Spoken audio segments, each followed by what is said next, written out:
everybody. Welcome back. We're so happy you're here. And thank you once again for your support.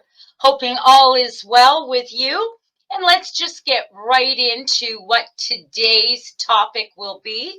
Who knows what we'll be pulling out of my friend Donkey, but let's get ready.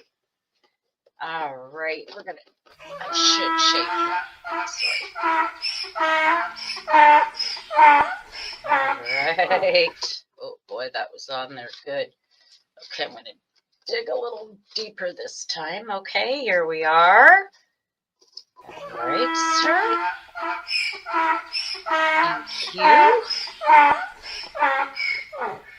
There we go. All righty, folks. And a drum roll, please. Oh, my chair has a mind of its own today. Are you noticing that? Okay. Oh. Well. Age gap relationships. Well, I may know a little something about that. So, here's the thing to me about age gap relationships.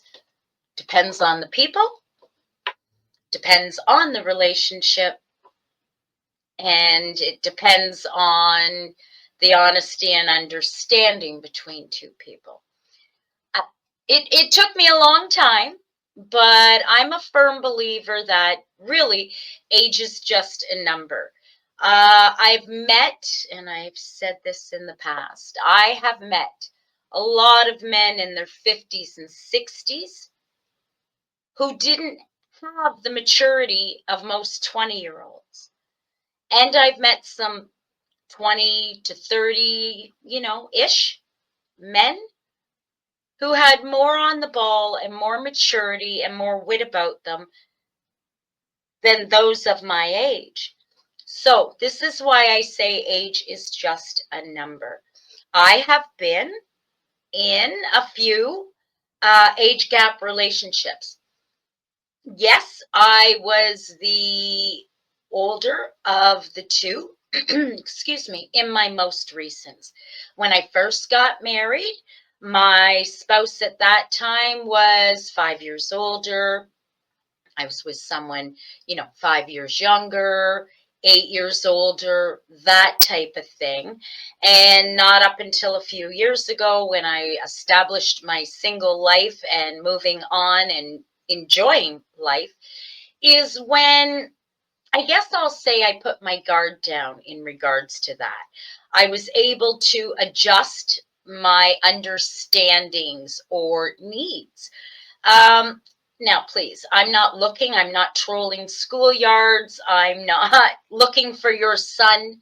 That is not my intent. I would love, and I mean this, nothing more than meet someone in my age category that still had life within them, want to go out. I don't mean be at bars all the time, but want to enjoy life, want to have little adventures, travel, dance, take care of themselves, not throw it all away and go, well, I'm in my 60s, so I give up. No, please trim the ear and the nose hair and your eyebrows and keep that lid tight. And, like, if we can't exercise, let's do some walking. But you've got to give to life to get something back. And it's been unfortunate, but anybody, and I will speak to one more recently, not that we were in some form of a committed relationship, but I thought I finally met a man who was only a year older than me. Seemed to have his stuff together, retired, ex-military, has a beautiful villa in Puerto Plata. Great conversations, and again, please let me interject that this person approached me. I'm not out there on any dating sites. I'm not on any, you know, um, chats trying to hook up with people. That's not what I'm about. But this person had, requested friendship through Facebook, and I accepted. You know, ended up having some talks that were great, really good. A lot in common, strive for a lot of the same things, enjoy a lot of the same things, sort of on that same level. But it was too good to be true, and I knew this. So, yes, I paid attention to the little hairs on the back of my neck. Yes, I paid attention to, the red flags, because I've been there, done that. So, this person, of course, entered with the no, I'm no longer in a relationship. It's sort of adjusted slightly to in a relationship, but not. It's not been a relationship for 10 years. It's an open agreement. She travels and goes stateside, and I'm here, and we both live our own lives. The relationship is not anything but we own property together. Okay, I can respect that. And all I ever ask is for honesty and let me make my choice. If I'm supposed to be the side chick or the side piece or whatever, just come in swinging. Come in honest. You might catch me on a day where I think, all right, I'm down for that. But at least let it be my choice. Anyway, as I was saying, too good to be true. I noticed that all our communication, 99% of it was when he was in the car, out of the house. If I made comments too, oh, I can't wait to see your home or swim in your pool, those were avoided. Like I said, the red flags were waving, and there was more than one. So, following my true instincts, I just flat out asked, are you married? And thank goodness he was honest enough to say, yes, yes, I am. But like I said, we have an understanding. And at that point, I was done. I am not one to sign up and be with a married man. That's not the kind of girl I am. I wouldn't want it done to me, and I'm not about to do it to somebody else. So I've ended that contact immediately, requested that out of respect for his wife and myself. Conversations be deleted, and we both just go along our own ways. And then I blocked because I felt more comfortable doing that. So it is not about the age. I have been in relationships with younger men. And when I say younger men, they could have been anywhere from the ages of 24, 25 to, in the 40s, possibly. Again, much younger than myself. Here's the thing, they're not long-term relationships, and I know that going in. I'm basically living my life in that moment. So here's my theory. If you are an adult, you can vote, you can drink, you hold a job, you pay your own bills, you're living your life, and you approach me. Again, I'm not hunting anybody down. That's not what I'm about. But if you are man enough to approach me and want to strike up a conversation with me, and there's something there that clicks, then I'm all for it. If it ends up becoming something and maybe goes long term, fantastic. Not looking for it, not expecting it, just along for the ride and enjoying my time. Now, have they turned out successful? No. A lot of it is, it's cultural, it's distance, it's expectations. When I allow or bring forth a man into my life, I need him to be the man that I expect, meaning I'm not looking for a sugar daddy, and I'm not looking for somebody to have to take care of me, but please, you must be able to take care of yourself. So I'm not about to take on your mother role, pay your bills, send you money. Whatever you did to survive before me is what you need to keep doing. That is my attitude. I'm not dependent on somebody else, and I'm certainly not looking for someone else to be dependent on me. So, in the long haul, unfortunately, that was the main reason behind these age gap relationships not working.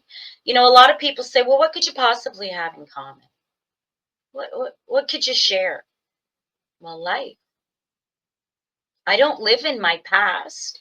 I don't need to explain. Before the cellular phone, we had this cord that wrapped 20 feet and you could go anywhere in the house. I mean, we can have the discussion, but he doesn't have to have lived it to understand it. Just like if someone's telling me a story and they were in a war, I may have not been in that war or that era, but I certainly can understand and respect where they're coming from. So this is when I don't understand where people say, well, what could you have in common? Life, laughter, joy, sex. What wouldn't you have in common? If it is the right person that is meant to be in your presence at that time within your life and it's making you happy, what does it matter? Adult to adult, I don't have a problem with. I know a lot of us see it. I was, one of the first ones to admit I've done it. And it was especially when you'd see a big age gap in, a man or a woman and their significant other. And I guess when I stopped to realize it, it's not so much the age gap, whether it's 10, 20, 30 more years, it's about the people themselves. So, as I said, if someone's, struggling along in a walker and maybe in their adult depends, and, they need caregiving and they're with somebody in their 20s who's still looking to maybe have children or, you know, more productive in their life or further their education or whatever it may be. Yes, I sometimes struggle and think, well, there's got to be a benefit to it.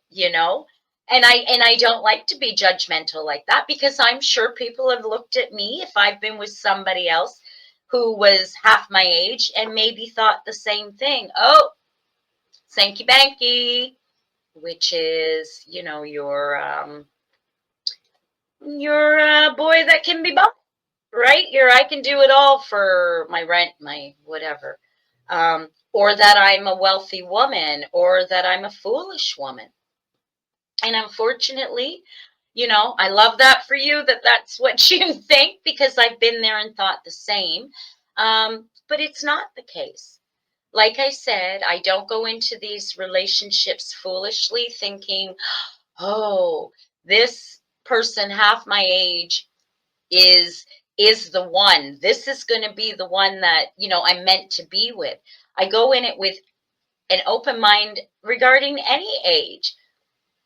Who's this person? Do I like their company? Can I hold a conversation? Do they give me a little tingle here or here? You know what I mean? So my advice in regards to age gap is do you.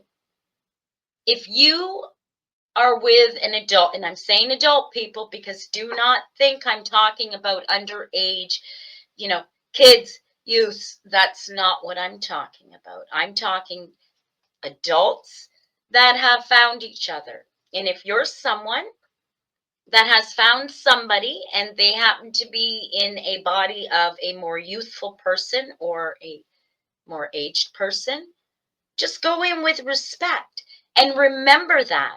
So some of the experiences that you've had, they may not have had the opportunity to live due to age or circumstance, and vice versa. So as long as people are honest, open, caring, respectful, and enjoy life, I say live it, people. Just live it. So those are my opinions and what I feel about age gap relationships. What are your opinions on that? Are you in an age gap relationship? Do you find that a lot of people judge you for that? Do you disagree with them? Let me hear your thoughts on that, please. Once again, I would love to thank you for your time and remind you that a girl gets a little hungry, so please subscribe. Don't forget to like. Feel free to share. And remember to always comment. Share a show idea or your opinions on this discussion per se. But just remember to come back and let's do this again. So, from my friend Donkey and myself, I would like to thank you all for letting me talk out my. Stay blessed, everybody. Have a great day. See you later.